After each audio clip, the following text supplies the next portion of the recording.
77-3, Corey. Yep. Not exactly sure that that's what we expected. I'm not sure that Mike Norvell expected it either. Yeah. Early this week, after the big win over Alabama, he expressed a little bit of concern, I think on Tuesday or Wednesday, about some lapses in practice, which is understandable. I think most of us expected maybe this team would have a letdown after that. East Texas A&M is not exactly a big brand opponent to get you excited, but man, right off the bat, Darrell Jackson coming with a sack. I mean, just play after play after play, and then the offense. The first drive was 12 plays, 80-something yards. Felt like that was a little bit of a struggle. Yeah. And then after that, it was just 9 straight touchdown drives. They had 10 straight touchdown drives in total. And really, the longest one was the first one. The rest of them were like a minute, 2 minutes, 1 play, 4 plays. It was just an assault. Yeah, and it was, look, man, we kind of understand that East Texas A&M isn't as talented as Alabama. That was the impression I got, Ira. I mean, I haven't scouted the film, but it didn't look like they were very good. But it's the way Florida State plays, especially on defense. Like the offense, they have better athletes, and they played well and they executed very well. But defensively, early on, flying around, Earl Little just flying around like he does, the Desir brothers, Darrell Jackson. I thought that was really impressive because we've been here before. One of the games that angers me most since I've been covering Florida State football was that North Alabama game 2 years ago when they were undefeated and they played so lacklusterly. That's a word, right? It's got to be. We'll go with lackluster-ish. Lackadaisical. A lot of lacking in the first quarter of that game where Jordan Travis feels like he has to go make something happen. That was not the case today. I think Tommy had 2 runs total for like 11 yards. Like he didn't have to do it.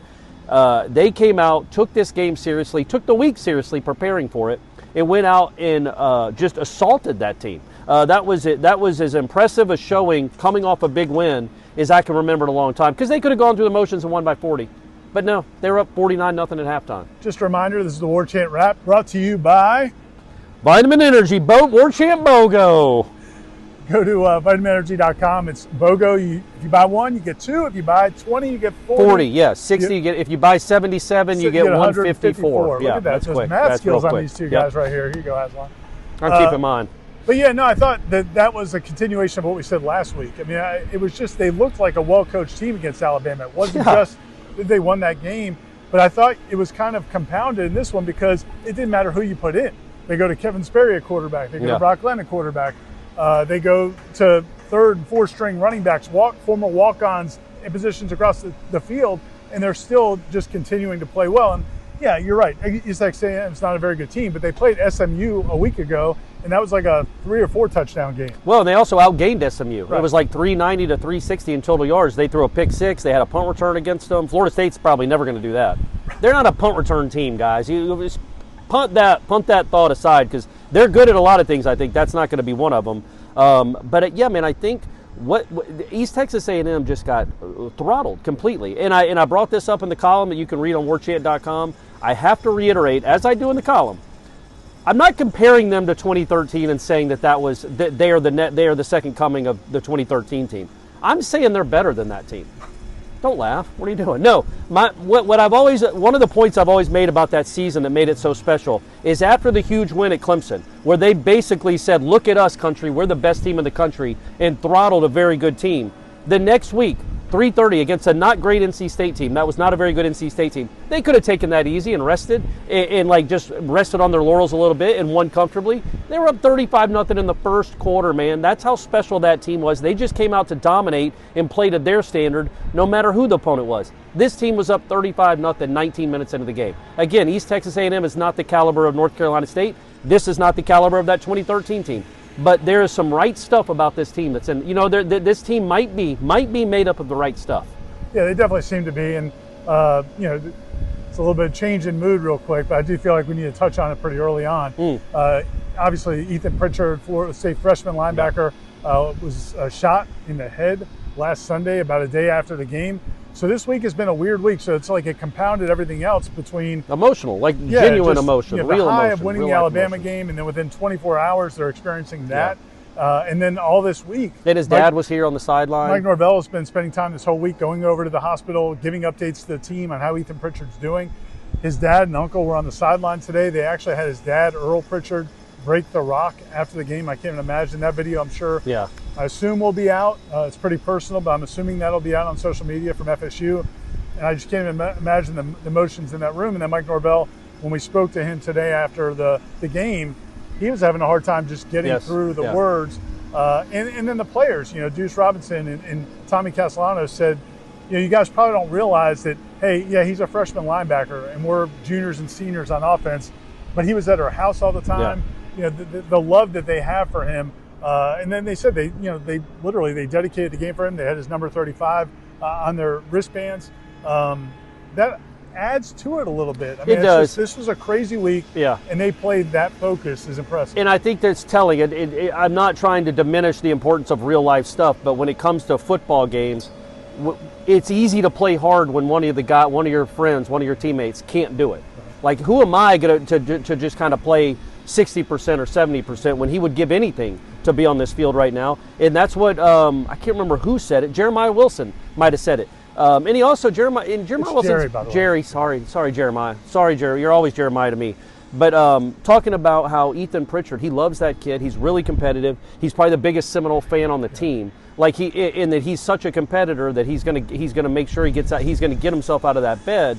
But you could see just the way they talked about this kid. It didn't seem like he was a normal just freshman linebacker. It seemed like he had connections all over the team. And Earl Little, who he's only known for 6 or 8 months, is coming out in the tunnel holding his jersey. So awesome. It is an emotional. Even though many of you had probably not heard the name Ethan Pritchard, or he's not done anything in a Florida State uniform yet, he is a big part of this football team, clearly. And then you also forget Mike Norvell mentioned it in his comments that, he signed in December and enrolled in January, but they were recruiting him for years. Yeah. So that relationship has been building for all this time.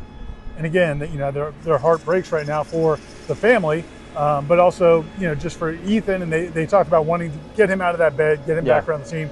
We'll see how that goes. We don't have any updates on that, but certainly it was an emotional week for this team. But going back to how they played, I mean, one of the things last week was impressive to me, but also, just something to watch was some of the big names were not the guys that made the big plays last week. It was a lot of the Mekhi Danzy and Jalen Lucas. You didn't hear a whole lot from Deuce Robinson. Squirrel had the one big catch, but Javen Boggs didn't do much. You didn't have, you just some of the guys we were expecting big things from. And then today, you got that. Deuce Robinson right off the bat, 2 long touchdown catches, one for 82 yards, where he just uses that speed at 6'6" to run behind their secondary. And then as the jump ball catch where a friend of mine texted me, he didn't moss him, he deuced him. He deuced. He deuced that defensive back. I don't know, back. we could use deuce as a verb? I don't know if we could use deuce as a verb. He did deuce that DB. But he had 160 yards receiving in the first quarter, a new Florida State record. I felt like he could have 400 yards receiving. Well, they could have scored 100 points too. Like they could have. I thought they did a really good job of getting everybody in very quickly because this is a long season and you want to keep people healthy. I thought with Deuce though, you see what the tools are there. That was the whole toolkit, the whole tool bag. Yeah, because he caught the deep ball. He goes over a guy, and then he also caught. He also had 2 slants that almost got in the end zone. Where those are hard catches. Those aren't easy catches, and he snags them and gets close to the goal. He's got a lot to work with, man. Yeah, he has got there's a lot of stuff there to work with. That was really good to see. You saw Cromaw, who I didn't think started out well, but had that long touchdown catch. Got to show his speed a little bit. The talk of the post game was the Javon Boggs block that helped Sawchuk on that screen pass it was 4th down, I think, a 4th down screen pass where he just holds that guy and seals it for a 53-yard touchdown. And I noticed it from the press box. More people, I don't know that Sawchuk got dapped up at all. The whole team went over there and congratulated Boggs, and that's a kid that at that point still hadn't had a catch. And for him to be blocking like that as a freshman, taking it so seriously, as Norvell said at the unselfish things. That might say a lot, and the reaction of his teammates might say a lot about this team. Maybe again, it's 2 games, but there is so much stuff to like from it, identity and personality wise, where they do seem selfless. And going back to the offense, though, real quick, we don't know what happened to Squirrel. We know he hurt his hand or his wrist or his arm or something. Yeah, he had a soft cast on his arm. So he got tackled awkwardly on a punt return, and they actually, this guy, he's going to just start doing circles around us. I hope can we hop on board? Can we finish it on the tractor? But and it looked like when the trainers went out there after he got tackled, it looked like Squirrel was kind of explaining that maybe his hand or arm got stuck underneath him. And so hopefully it's nothing big. He did go in and he came back out with like a brace on his wrist or forearm. So we'll see. Mike Norvell didn't have any update on it. Yeah. That's really the one big thing. James Williams, defensive end, also. That kind of looked like a hammy. We don't know. It looked like he was grabbing at his hamstring, but no updates on them. And they're obviously important players. Shaheem Brown also went out with maybe a knee or something. But yeah, so that's something we're going to have to monitor. Luckily, the way the schedule breaks out, if it's nothing serious, they have 20 days until they need them. Virginia is 20 days from now. You got a bye week, and you got Kent State, who last time I checked, was not playing that well against Texas Tech. I don't know how it ended, but they did not look like they were playing well. He's coming at us, Ira. If we don't get out of the way, we will get run over. He's not stopping. I think we're fine. But yeah, the bummer about the squirrel play is it's 42-0, and I don't mind him being back there to catch a punt. That's fine. But it was an all-out block. They didn't get there. There's 6 guys in front of him, defenders. You're not gonna score a 70-yard touchdown there. Just fair catch it at that point. That's a bummer that he got hurt on a play like that. But it's football. People get hurt. People get banged up. You hope he's okay because he's going to be a big part of this team. And we haven't even mentioned it, but Danzy, it's unnatural for him to take that reverse. And I know they're not playing a great team. We both knew it was a touchdown before he even got back to the line of scrimmage because we could see the way the blocking had developed, and we knew that safety had 0 chance of getting over there in time. That is just a different level of speed, and you kind of see more of what this offense can be with the way they can get these receivers involved too. You think he wants to be on? Can we invite him over? He's getting more FaceTime than either one of us. Should I throw him the vitamin energy shot? Listen, if you're going to score 77 points, it's not just the skill position guys, obviously. It has a lot to do with the turf, clearly. The offensive line, yes, it's just played really, really well. And those guys, that starting 5, continues to play. They did get to mix in a little bit of Jacob Rizzi got to play some earlier in this game. They're starting to mix in a couple guys. They got the Andre Otto, Jonathan Daniels, Lucas Simmons, all those backup guys got in pretty early in this game and got a lot of good reps. And that's going to be huge for them because you can't guarantee. Oh, and now the Nats are here, Corey. Yeah. Let's go. This game, this is the best show ever. Those guys got a lot of experience, which could be beneficial as the year goes on as well. I can't hear anything you're saying. Are you still talking? I didn't know you were still talking. I apologize for that. Hey, man, I legitimately think this was a good showing. They were going to win as soon as it was on the schedule. But the way they played after the Alabama win, to play it like that, I just think that might say something about this team, man. They clearly took it seriously and they played hard, and maybe they have a standard where it really doesn't matter the opponent. I don't think there's any might about it. I mean, if this team doesn't win at Clemson or can't beat some of these big teams on their schedule, I don't think it's going to be because they weren't focused or the lack of effort. Maybe they're just not good enough, but I don't see any signs of that right now. This is really exciting. Nobody expected to be here after 2 weeks. We're glad we are. For Warchant.com. Well, hold on. Shout out Mac Chiamento. Good day today, Mac. Good day. Yeah, he didn't have to punt. He did warm up punting. Did you see him? He was on the field. Yeah, he was on the sideline. He was actually one of the third downs, was warming up, getting ready to kick. But then they converted it, and that was the end of it. So sorry. Next time, Mac, maybe. That's how they never punted. They had 12 drives and scored 11 touchdowns, and it would have been 12 for 12 if he hadn't. Michael Grant, not calling you out, but that fumble stopped it from being a perfect game. Fourth-string quarterback comes in. They still, man, it was cool to see so many guys score touchdowns in a comfortable game. This was straight out of the 90s. It was straight out of 2013, baby.